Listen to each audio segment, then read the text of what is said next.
Hi guys, Ayesha and Rashmika నటించిన తామ box office వద్ద huge collection కొడుతుంది.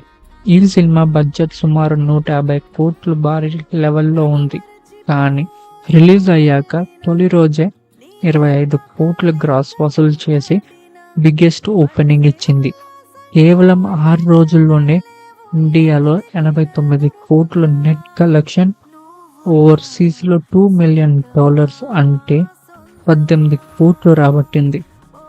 టోటల్ 107 కోట్ల మార్కును క్రాస్ చేసింది. రష్మికకు ఇది వరుసగా 400 కోట్ల క్లబ్ సినిమా. 7 రోజు కూడా సినిమా స్ట్రాంగ్ గా ఉంది. ఈ ట్రెండ్ చూస్తుంటే 150 కోట్ల గ్రాస్ టార్గెట్ ను ఈజీగా టచ్ చేస్తుంది. సూపర్ కదా. మీరు తామా చూసారా? మీకు ఎలా అనిపించిందో కింద కామెంట్ చేయండి. మరిన్ని box office updates and movie updates కోసం మన ఛానల్ని సబ్స్క్రైబ్ చేసుకోవడం మర్చిపోవద్దు. అలాగే ఈ వీడియో నచ్చినట్లయితే లైక్ చేయండి అండ్ షేర్ చేయండి. Thanks for watching.